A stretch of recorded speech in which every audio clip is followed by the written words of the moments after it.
Good afternoon. We are so pleased to welcome you to today's meaningful event and trust the conversations will be both enlightening and stimulating. We are particularly hopeful that the profound tenor of this entire experience will cause us to feel like we are truly one family. As partner organizations, Latinos Progresando and AJC are committed to advocating together on issues of mutual importance while learning from each other's unique cultural experiences. Our compelling theme emphasizes the essential commitment to cross-cultural collaboration in dismantling white supremacy and anti-Semitism, as well as similarly oppressive systems of hatred and intolerance in order to build a more equitable future for our country. As we discuss the ominous issues of bigotry that pervade today's society, each of us must stand even stronger against the heinous elements of racial injustice. In the Jewish tradition, this is referred to as tikkun olam, or repairing the world. As a global network, AJC seeks to enhance the well-being of Israel and the Jewish people worldwide. Both Latinos Progresando and AJC advocate for human rights and democratic values for all people. It is our aspiration that we will pursue these positive connections by continuing to build the important alliance between our respective cultures. As a leading organization serving the Mexican community in immigration, wellness, and community activities, Latinos Progresando developed MEX Talks to highlight the Mexican experience in the United States. LP is excited to expand the MEX Talks platform by enhancing the powerful partnership with AJC Chicago. Today's program will address major challenges which should encourage us to identify opportunities for meaningful actions critical to both LP and AJC. Responding to the global nature of rising white supremacy and virulent anti-Semitism, it is mandatory to urge our leaders to counteract all forms of hatred and intolerance, while encouraging the implementation of action plans to effectively complement the more important elements of social justice. We owe it to ourselves and to our loved ones to recognize that white supremacy and anti-Semitism are not only Jewish and Latino problems, but at their core challenge the sacrosanct principles of human rights and democratic values. May we continue advocating together for those issues that are essential to each of our communities. We will now hear insightful views from three of my dear friends, Dina Siegel Vann, leader of AJC's Belfer Institute for Latino and Latin American Affairs, Luis Gutierrez, LP's founder and CEO, and Jorge Silva, the distinguished managing director of the Neo-futurists. Together, they will inspire us to recognize our shared interests in the essential bridge building between the Latino and Jewish communities. Jorge, it is my pleasure to turn the program over to you. Thank you, and hello. To begin, a few years ago, I moved back to Chicago after more than a decade of being away, and reunited with the sights and smells of my home, I've made a few observations. If food was categorized by the ethnic origin of those who made it rather than the regional origin, all food would be Mexican food. The wrap is the white man's burrito. I think relegating tacos to one day of the week is neglectful. In my experience, we just call it Tuesday. The character of Superman, though a Moses story written by Jewish writers, has always read to me as a Mexican dude. He's an undocumented alien living in middle America, works on a farm, and loves to wear flannel. Latinidad, as a cultural identity, should not be measured by one's complexion, language, or any aspect of one's lifestyle. But if we must measure a Latinx person's commitment to the culture, it should be on a scale of 1 to Rita Moreno. A request to all of my white allies. Please leave my quinoa and avocados alone. You're making it more expensive for us. The Spanish word for plastic sounds like it could be the name of a cheap plastic company, Plástico. To get back to food, I think Taco Bell is less offensive than Chipotle. For one, Taco Bell is affordable, and Chipotle is more like the racist Halloween costumes of food. If you're wondering whether a business is Mexican owned, check to see if it is named after a state in Mexico. Guerrero Tires, Dentistry Michoacán, Zacatecas Accounting and Tax Solutions. If you're wondering whether, according to a study by a Pew Research Center, more than 37 million Americans identify as Spanish speakers. Soon, the majority of Americans will identify as Spanish speaking, and thus all social and civil services would have to be conducted in English and Spanish. There's no punchline to that. I just thought you should know. And just because you put salsa on food, it does not mean that it is south of the border. It means you're lazy and your food is gross.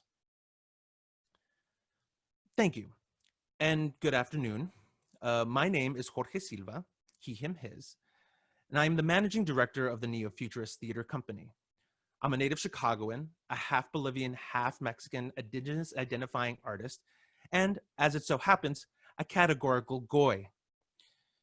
It is a privilege to be able to speak, albeit remotely, to all of you today, members of organizations whose shared mission is to advocate for fundamental human rights, Latinos Progresando, and the American Jewish Committee. I was sincerely touched and excited at the prospect of joining today's discussion, as it is this kind of intersectionality that is near and dear to my heart. My wife is Jewish, and our children will thusly be Latinx and Jewish. And to give you an idea of how this mixing of culture has manifested thus far, the mariachi at our wedding played the hora. My mother gifted my wife and I Stars of David for Christmas. And we constantly bicker about which shame is worse, Catholic or Jewish. It is a near everyday discussion that we highlight the traditions that we are bent on preserving and the challenges that will inevitably come with such a nuanced set of identities. After all, it is a common charge of artists to serve as documentarian and preservationists of culture. And my experience with arts is truly inherited, passed down to me by Yolanda and Jorge Silva, my parents. My mother is from Guanajuato, Mexico, and my father is from La Paz, Bolivia. They met here in Chicago, and with them, they brought their flags of their nations in the forms of foods, music, affinities, and legacies representative of the Americas. And as their only child, my parents poured all of their efforts into providing a well-rounded education for their only child, which included sports, Boy Scouts, classical music training, and music was especially important as my father was a musician himself, playing traditional Andean folk music. He was the Eddie Vedder of pan flutes in his day. When I moved into my high school years, I was offered an opportunity to attend the private high school of my choice, thanks to the Daniel Murphy Scholarship Fund, which opened doors not only here in Chicago, but to top-tier boarding schools across the nation. It was a difficult decision to leave home at 14, but we eventually decided on St. Paul's School in Concord, New Hampshire, and it was there where I first graced the stage. Struggling to adapt to an environment unfamiliar with my experience as a mixed heritage Latino from the south side of Chicago, it was the arts programs at St. Paul's that embraced my relatively unique perspective and motivated me to see through every aspect of school life. I couldn't be in a show if I wasn't passing my classes, so I passed my classes so I could be in the show. And this motivation eventually carried over into my career at Cornell University. The problem was theater. Theater was not a part of the original plan. You see, as soon as I had access to upward mobility, there was an expectation from my family that I would use this educational privilege to become something recognizably prestigious, a lawyer, a doctor, an engineer, something that spelled financial security. And I'm sure no one in this conference can empathize. At graduation, I crossed the stage to receive a dual degree in government and theater and made yet another difficult decision. I decided I wanted to play pretend professionally. After a couple of years of working as an actor and technician in DC, I could not have been happier with my artistic career choice. However, I found that the industry was, and still is, even now in hiatus, struggling to move beyond cliches and stereotypes of Mexicanidad. The number of times I've been called in to audition for Latino Thug number 3. And just to say, why not number 1? Maybe it has to do with the fact that nothing about this says thug. Everything about this says kid from the movie Up. So, upon returning to Chicago, I dedicated myself as a producer and a writer to the rehabilitation of these images, the maids, the criminals, the day laborers. And with many art forms on hiatus as a result of COVID-19 containment measures, many companies are taking this moment to step back and ask what role, if any, does their respective organization play in the move towards ending white supremacy. This reckoning that many artistic communities are currently undergoing in the face of overlapping crises and civil unrest is a necessary one. As Mexicans, Mexican Americans, and Chicanos are demonized publicly by those in power, as the number of hate crimes against Jewish community rises, it is a priority like this one that forces us to take action, reclaim our narratives, and give voice to the voiceless. But as storytellers, we cannot fight oppression while being its agent. So we must recognize our internal prejudices as a community and stand against ableism, machismo, homophobia and transphobia, anti-Blackness, Islamophobia, and anti-Semitism wherever it exists. This includes recognizing that in the midst of an ongoing struggle, I'm speaking to you today from land stolen from its original peoples, the Potawatomi, the Miami, the Illinois, and the Peoria. And by supporting artwork by our various communities, we affirm art as a political act and create space for younger generations to explore this beautifully complicated identity known as Mexicanidad in whatever form it may take. This is especially important to me, as I did not grow up feeling like the lights in the theater district were shining for me. So I hope you'll join me in making the arts affordable and accessible to everyone. My parents' struggles remind me that we are not defined by the road ahead of us, constantly inlaid with difficulty. Rather, we are steeled by the obstacles already overcome and made better by our willingness to stop in the aid of others. And it is in that spirit that I'm honored to introduce Dina Siegel Vann.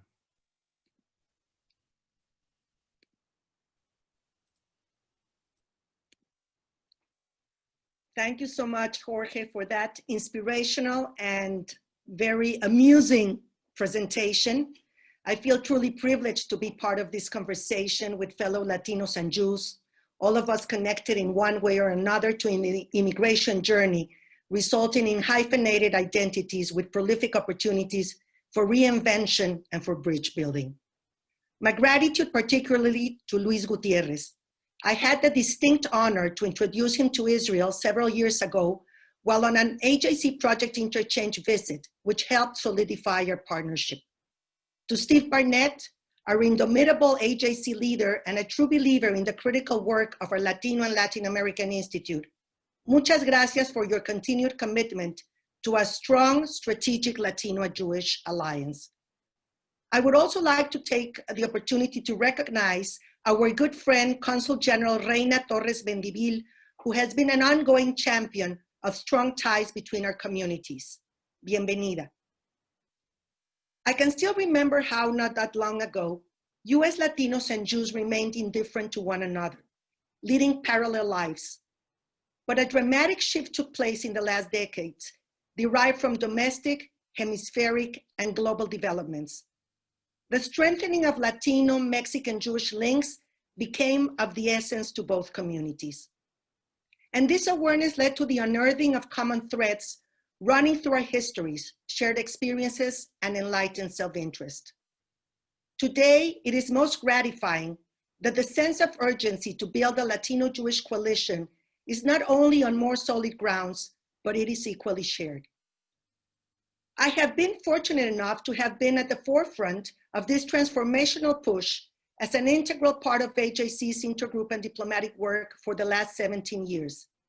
And given our collective determination, we have no doubt that we will continue gaining speed in jointly addressing critical challenges for our communities in the United States, in our native and ancestral homelands, the world at large. No doubt, our Latino-Jewish alliance has become more crucial than ever. Domestically and globally, societies are experiencing deep nationalist, ethnic, racial, and religious fragmentation, as well as socioeconomic, political, and cultural polarization. Every day we witness with grave concern pervasive assaults on democratic principles and forms, and a significant increase in hate rhetoric and violence. As minorities, we find ourselves in the crosshairs of white supremacists and their ilk, and also of those who blame the state of Israel for all of the world's ills. My own journey as an immigrant, as a bridge builder, spans decades and geographies. In this process, I have become a full-time advocate for the strengthening of democracy, pluralism, and inclusion as the most effective tools to fight prejudice. This includes the social pathologies of anti-Semitism and anti-Latino hatred. To uproot oneself from everything that is beloved and familiar certainly implies strongly grasping to a dream. It is a leap of faith. It requires an entrepreneurial spirit and the strongest of survival instincts. And it is certainly not for the faint of heart. It implies the process of continually discovering new horizons, building bridges, personal, familiar, communal, national, and transnational, creating new spaces of interaction and novel and complex identities. And all this becomes, eventually, a bulwark against uniformity, intolerance, and discrimination. This is my story. At the beginning of the 20th century, Jewish refugees from the provinces of the Ottoman Empire and from Eastern Europe found in Mexico a haven from persecution. Responding to an invitation at the end of the Mexican Revolution by Presidents Plutarco Elías Calles and Álvaro Obregón, thousands of Jews crossed the Atlantic. They left behind a rich and complex world spanning centuries, which was never to be again. Just as most immigrants, including my own family, they had to recast a vision about themselves and their future generations.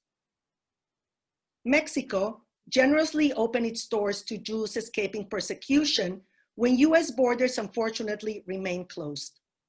American laws had allowed the arrival of massive Jewish immigration waves at the end of the 19th and beginning of the 20th centuries. This signaled the beginning of arguably the most successful chapter in the 2,000-year history of the Jewish diaspora. But then doors were shut again, in no small part to xenophobia and jingoism. By accepting Jewish refugees, Mexico revitalized the continuum of a Jewish presence dating back to the 16th century. Indeed, hundreds of Jews escaping the Spanish Inquisition were part of the process of ethnic, cultural, and religious mestizaje, intermingling, giving place to modern Mexico. But the Inquisition's long arm eventually also reached them in the New World. My grandparents, Eastern European Jews, against all odds escaped the scourge of anti-Semitism and immigrated from Poland to Mexico and from Lithuania to the United States. They were committed social entrepreneurs and political leaders, attempting to advance more equitable conditions for all. And in this process, ensure not only Jewish integration and acceptance, but more inclusive and democratic societies. My father, born and raised in Brooklyn, was a Second World War US veteran who fought in Europe during one of the darkest chapters in human history. He was a scholar who, in research while traveling to Mexico, fell both in love with my mother and with a country boasting unparalleled cultural and historical traditions. He was a US Jewish immigrant navigating new and old identities on Mexican soil in search of a new life, adding new layers to our family's transnational experience. My husband, Doug, and daughters, Daniela and Dalia, who are simultaneously first, second, and third generation Mexican and Mexican-American Latino Jews, feel deeply rooted in different traditions and histories.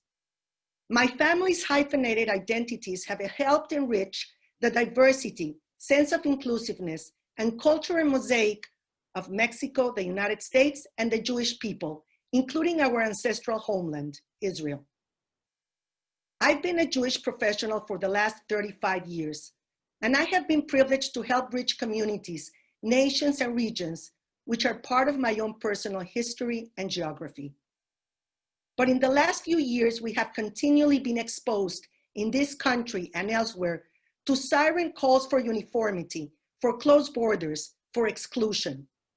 And now with the COVID pandemic, this has been compounded by the increase of conspiracy voices in social media, targeting Jews, Latino immigrants, Asians, the other. These extremists espouse deranged theories to explain an unprecedented and challenging reality in simplistic ways and to identify culprits for the corona crisis in the midst of total uncertainty.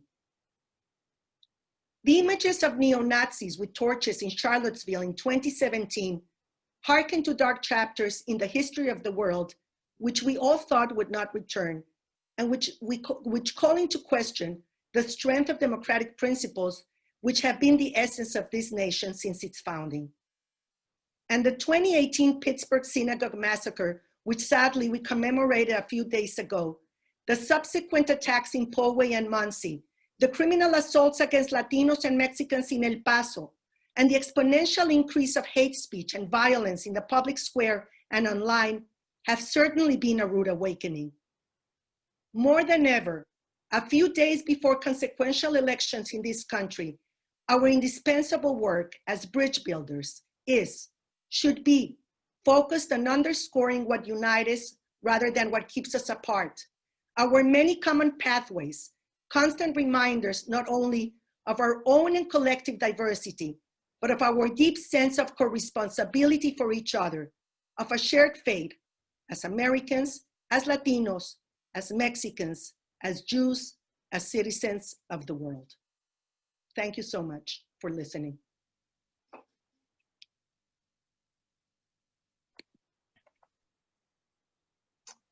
Wow. Wow, wow, wow. Dina, thank you so much for your words. They're so inspiring. And I think Jorge is going to join us for this part of it. Jorge, I am so sorry. I was on mute. I was clapping during most of you. I know that you couldn't hear me, and I think that's one of the difficult parts of this new platform that we find ourselves in. But as well, I think you were just amazing. So thank you to both of you for being here and for sharing your words and your views on everything that's going on in our country and between both of our communities. I have so many questions, but before I get started, I'd like to ask everybody in the audience, I hope you found the words of Jorge and Dina as inspiring as I did. There is a section for you to submit questions. We hope that you will submit questions. We'd like this discussion to be as interactive as possible, and that can only happen if you can submit some questions to us to keep the conversation going. But I want to start off with something that I think all three people that spoke, Dina, Jorge, and Steve, brought up, which is the issue of white supremacy. Now, I think that the issue of white supremacy is an overt thing right now. I think you mentioned a couple of things that have happened recently, Dina, that were extremely unfortunate. I think it's really in our face right now, but we know that this is not, it didn't start today. It didn't start yesterday. It didn't start in 2017. This is something that has been going on for a long time. And sometimes it shows itself in the way where people are marching with tiki torches, but sometimes it comes out in other more subtle ways. So I wonder what your thoughts are in your experience, both of you, of both how are you seeing this come up in your work? And then for people who are inspired by your words, what can we do as a person who wants to get involved in changing this narrative? What are the things that you would recommend to us to do? Well, thank you so much, Luis. This is a problem. I mean, intolerance in all its forms, and we know that, of course, now we're experiencing, this wave of white supremacy, that has become more evident in the last years. As you say, it has been there, but it has been, it has been really under the surface. I have been fighting anti-Semitism and discrimination, as I said, for 35 years. I am not naive enough to think that it will go away. I think that this is a scourge. It's a virus, it's a virus. Anti-Semitism and other prejudices are a virus that remain in remission, and that in certain times, they come alive. So we have to have things in place in society to ensure that when they emerge, we can fight them and combat them, and we can prevent them. One of the things that I think is very important is when, authorities, whether government officials or, in the academia, or anybody that is, in positions of power, speaks out against those attacks. And not only attacks, but rhetoric, whether it be, actual attacks, physical violence, vandalism, or, rhetoric. We know that, violence starts with words. Words cannot be underestimated, and words are very important because they're telling us, where the pulse is.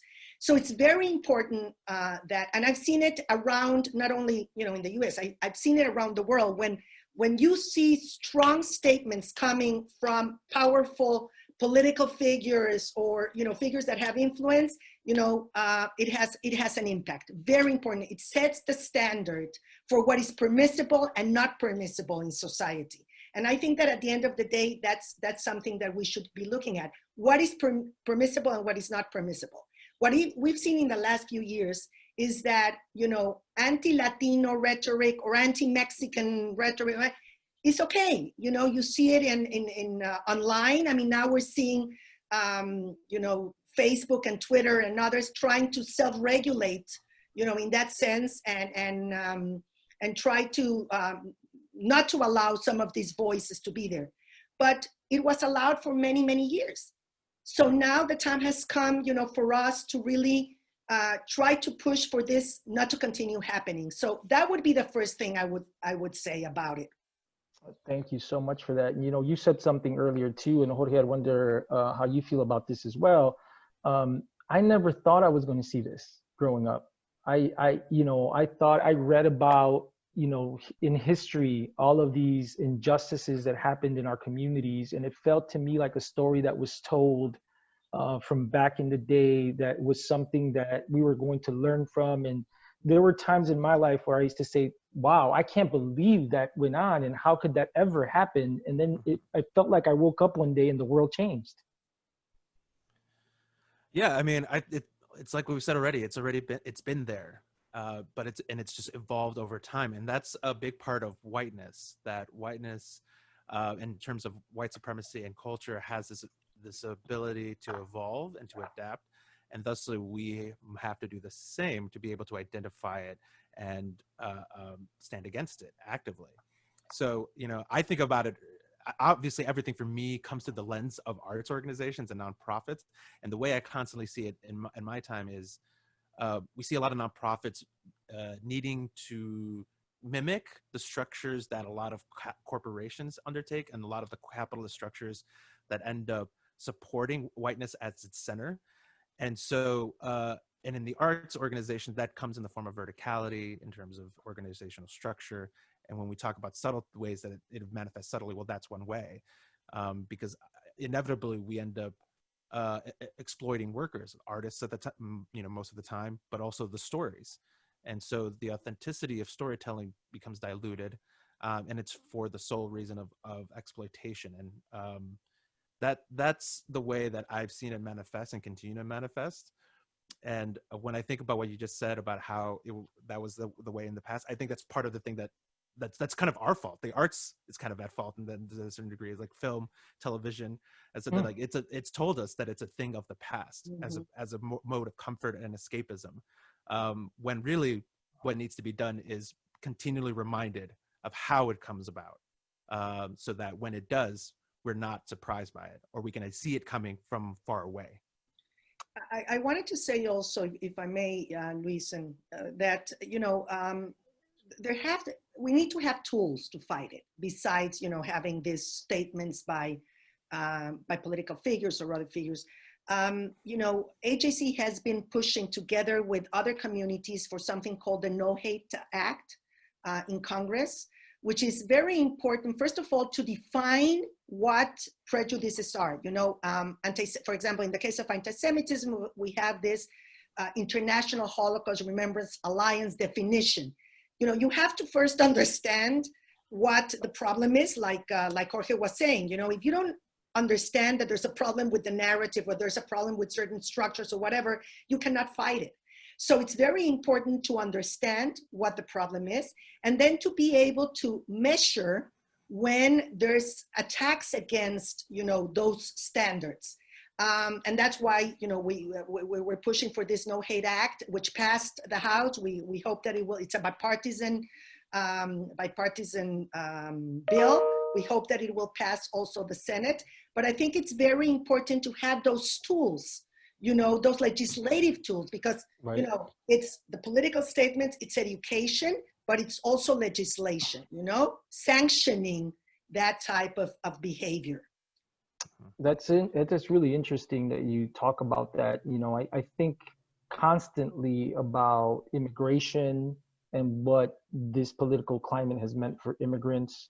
I think about, as a Mexican, you know, this president coming down when he was announcing that he was running for president and really attacking the Mexican community.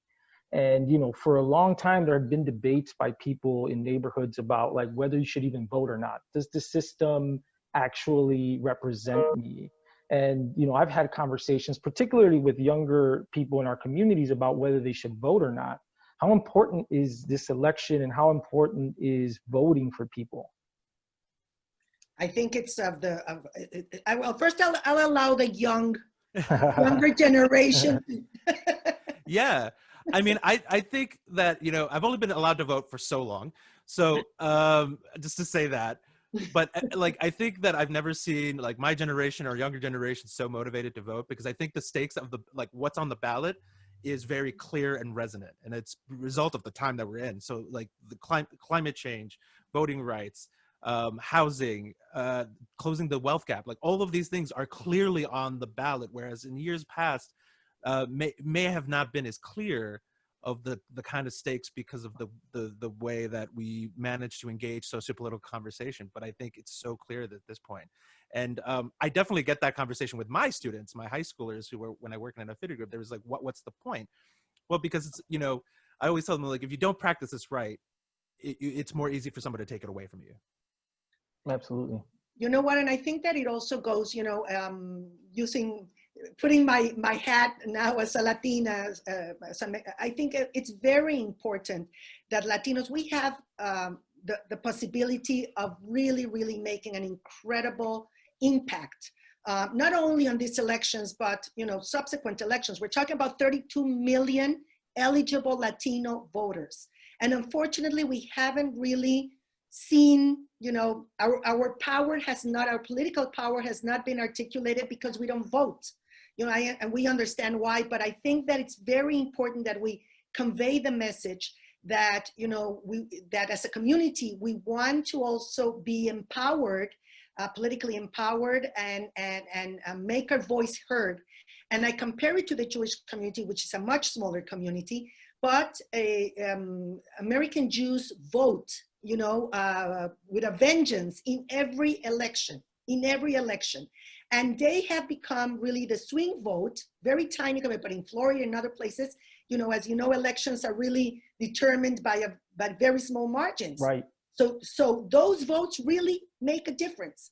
And we, this is a message that we're always conveying, to when I'm speaking to Latino, when we're trying to compare and contrast the political experience of the Jewish community and of the Latino community, the voting is of the essence, to make your voice heard and to advance your agenda.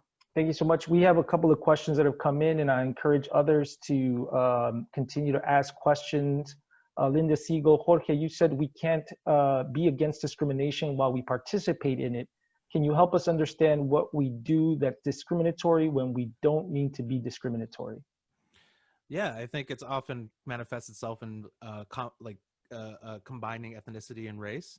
We often mistakenly ambiguize those two terms. And also that if we're not actively understanding what the kind of biases that we employ on a regular basis, then we're employing them on a regular basis.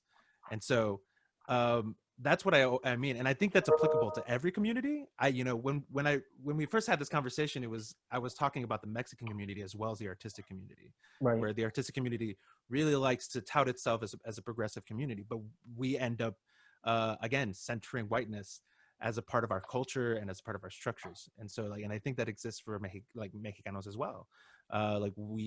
There's often times where we manage to preserve the kind of anti-Blackness that has been highlighted by recent demonstrations over the course of the summer. And so it's just taking the time to step back, re-examine the biases that we kind of have, and trying to actively think about how our actions are employing them on a regular basis. And that's a daily practice. It's exhausting, but it's a daily practice. Absolutely, absolutely. Dina, Edgar Hernandez is asking, how do you think the world views the United States in light of the family separation policy, especially because there are 545 children that are still separated from their parents? No, it's tremendously disturbing. AJC, which has been very committed to the immigration issue, forever. We have been advocating for immigration reform, and very frustrated at different junctures when we were so close, and unfortunately both parties couldn't come together to advance this, but it has become really, really critical. We had the chance to travel to El Paso at some point with some Latino partners and, see the situation up close and personal and very, very distressing. Obviously, there's around the world, they see this as they've always seen the United States as a country to be admired and, with high moral standards, etc. And this is not, it's not us at our best. Let me put it like that. And this has to change. This has to change. We have to keep on, expressing our denunciation of this. I mean, we just also saw that the asylum numbers, which at some point were maybe 150,000 a year, now have become almost nothing. I think that they're giving Central Americans 1,000 slots, when we know how difficult the situation is in Central America. So morally, it's not good. And it's not in the best interest of the United States, to do this for many reasons, So yeah, we're very concerned about these developments and hoping that things will change and we will be able to, eventually, hopefully change, the way immigration has been handled, this dysfunctional immigration system, that we will be able to fix it. Thank you. Jorge, we talk a lot about art as, does art say something, right? And should it say something? And people, you spoke in your story about how, you wanted to do pretend professionally. And I know for a lot of people who are in the Mexican community, Latino community, right? You're absolutely right. Be a doctor, be a lawyer.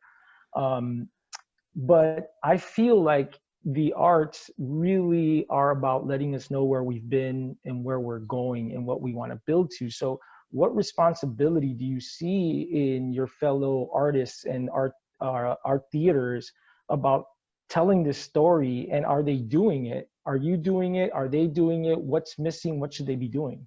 Yeah, that's a big one. Absolutely. So I remember when we first went into lockdown, I was teaching at the School of the Art Institute in Chicago, and all of my students were asking, like, what's the point of creating right now? What could it possibly contribute? Who wants to hear a story about my mother? Who wants to hear a story about a bodega on the corner, right?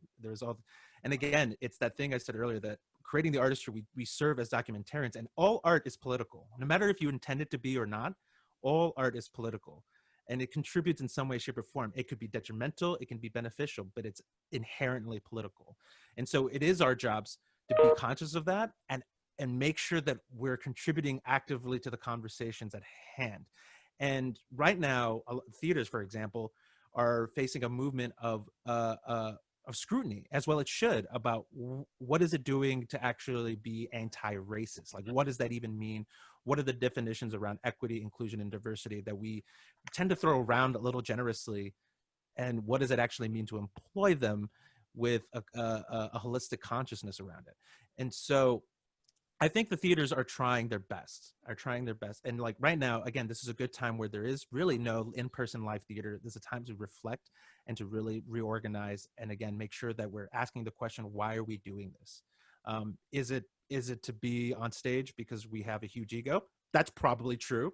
We do love a spotlight, artists, but is it because we want to give space and to the narratives of the things that we think are important? Like, are we speaking to our values? Does our mission statement actually say something, as opposed to a lot of rhetoric that I think a lot of artists tend to employ? And I think the thing that needs to be done now is we really look at the scarcity model around nonprofit theater models, especially because that tends to also be a big contributor to how we continue to center whiteness. Because the first thing that everybody will say is like, well, there's no money. Well, it's because what are we doing in the market? Is the thing that we're doing meaningful? And we have to change the model altogether, because it's a fragile model, as we're seeing. Also because whenever there's a political consciousness in people who are theater goers, there's this debate that has to happen for donors, individual contributions, about whether or not to give money to like the ACLU or Planned Parenthood versus the arts organization in their community. And you should be giving to like organizations that are continually helping our communities. I absolutely advocate for that. But really what organizations like the arts should be doing is making sure that that decision never has to be made, that when you give to an arts organization, you're giving to a community organization that's continually supporting the community that it's in. Awesome. Dina, so, I think right now, the Mexican community continues to struggle, particularly under COVID. Mm-hmm. We see that in the city of Chicago, for example, there are 4 major zip codes that are driving the COVID numbers higher and higher, and all of them are heavily Mexican communities. I think there is a sense right now that the Mexican community does not occupy spaces where they're in positions of power to do something about it. We know that the other side of it, right? We're essential workers, we live in small homes and things of that nature.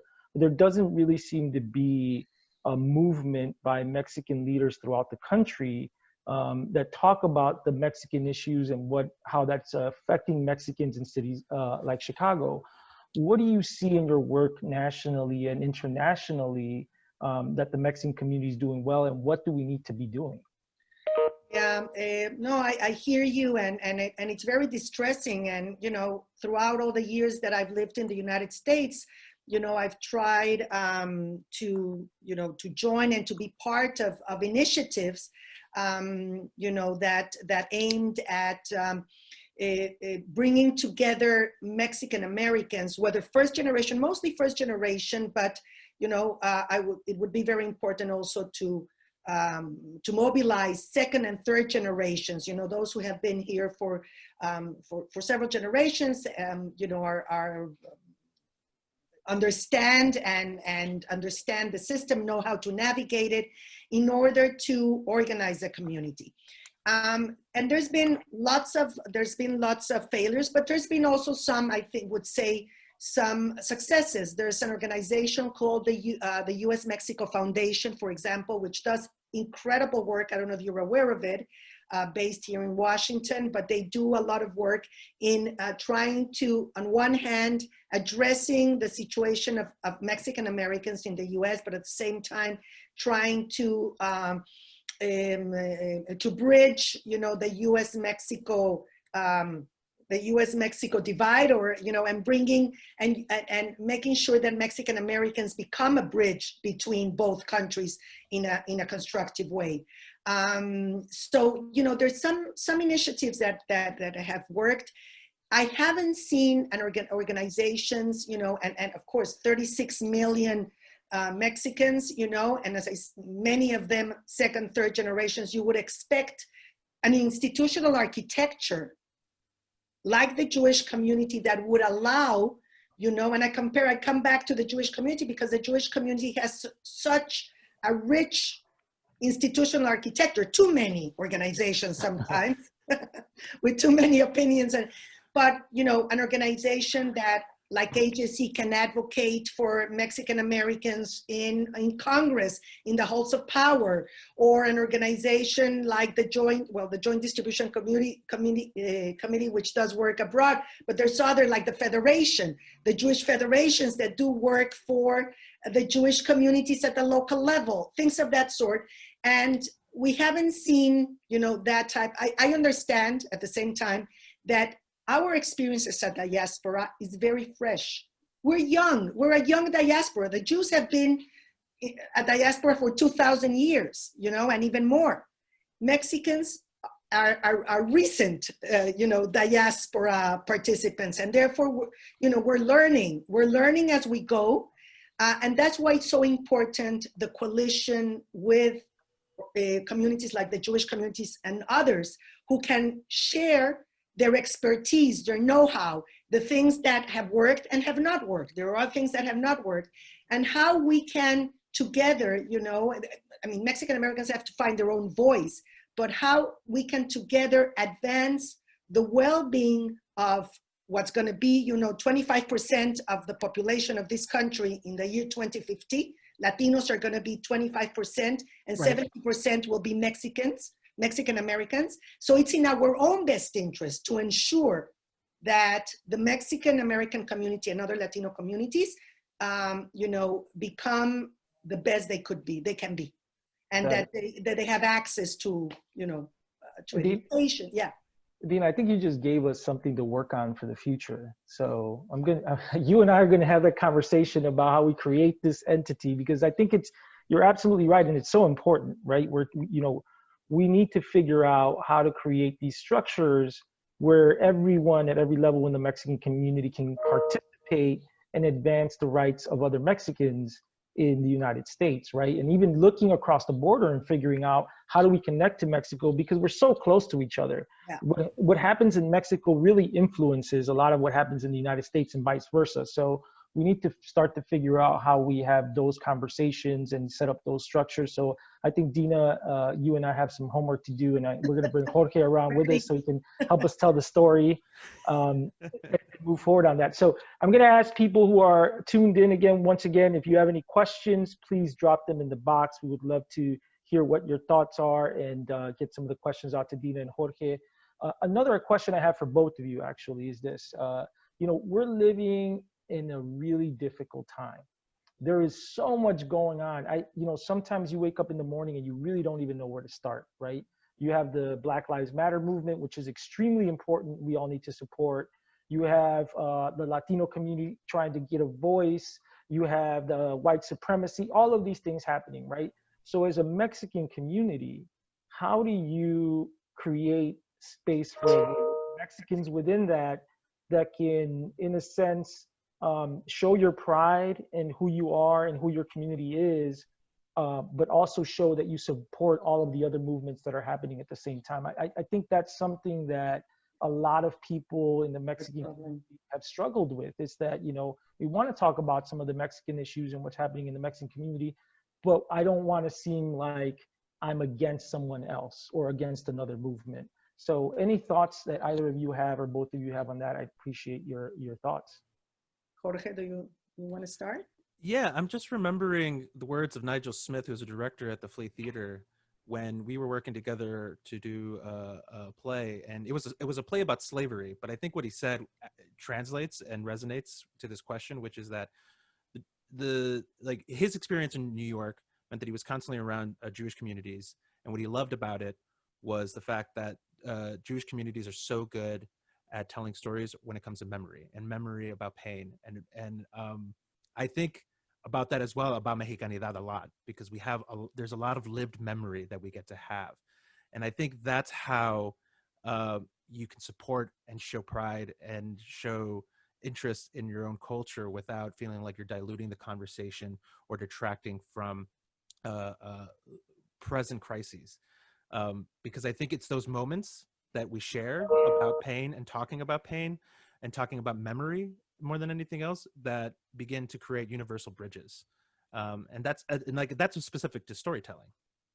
Yeah, absolutely. Yeah, no, I think, AJC for me is a perfect example, because AJC is an organization that obviously it's a Jewish organization, has a particular agenda in mind, but it's a universal organization.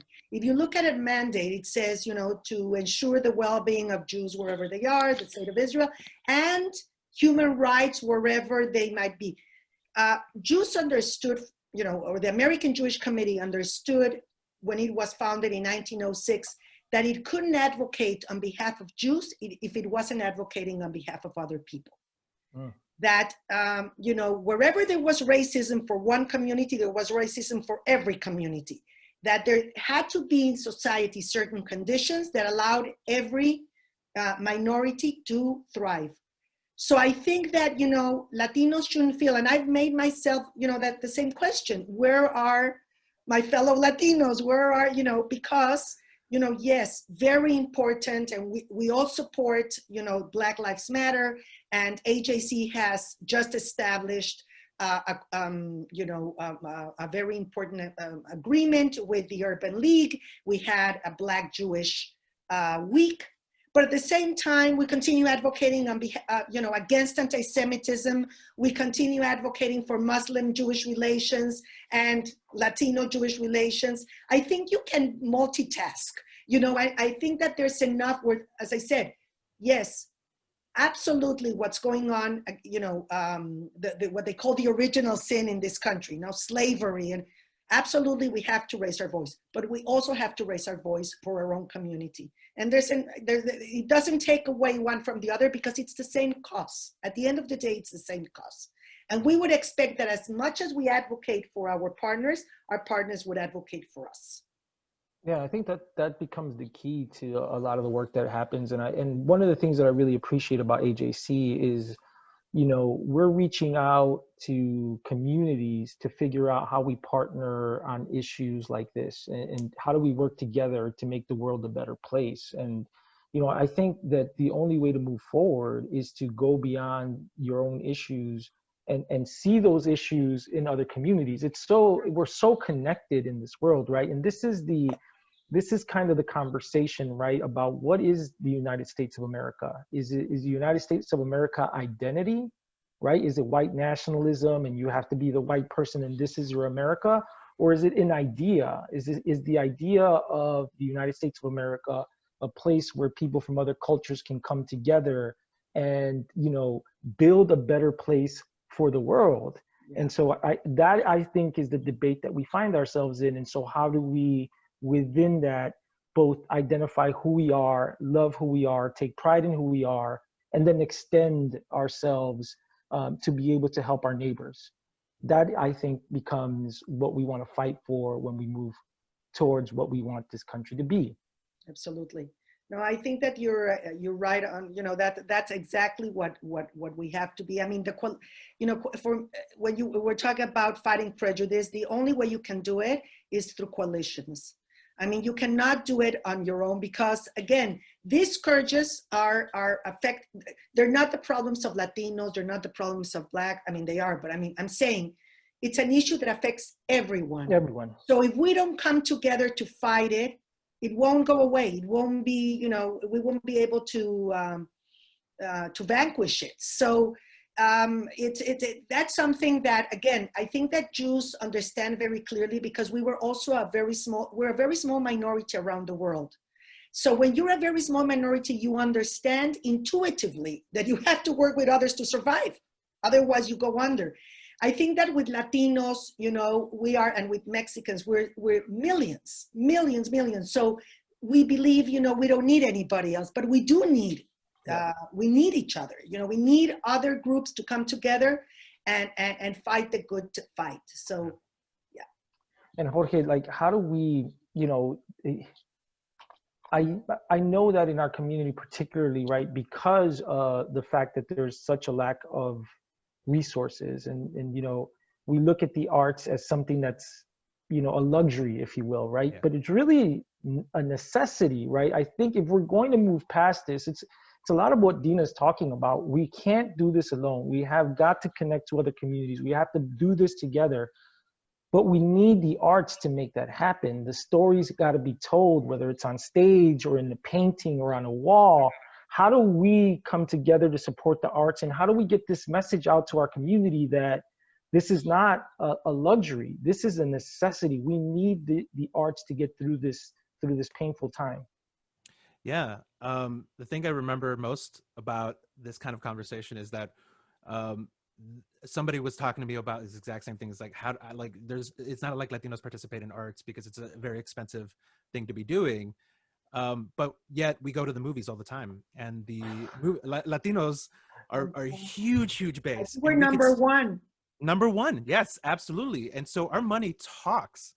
And by showing that support, by putting our money behind the projects that are significant and do justice to our stories, we continue to see those stories propagated and continue to be invested in for future generations. So that's one thing. We definitely can speak with our dollars, but also, arts are necessary in that it teaches collaboration, it creates community.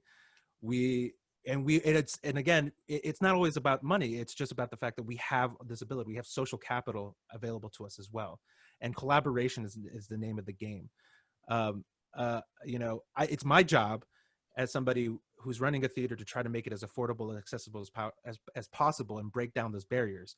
But us just participating and engaging wherever and ever, again, confirms them as something affirmative to our communities and as a positive contributor. And to the question that you asked earlier about how do we get Latinos involved in that?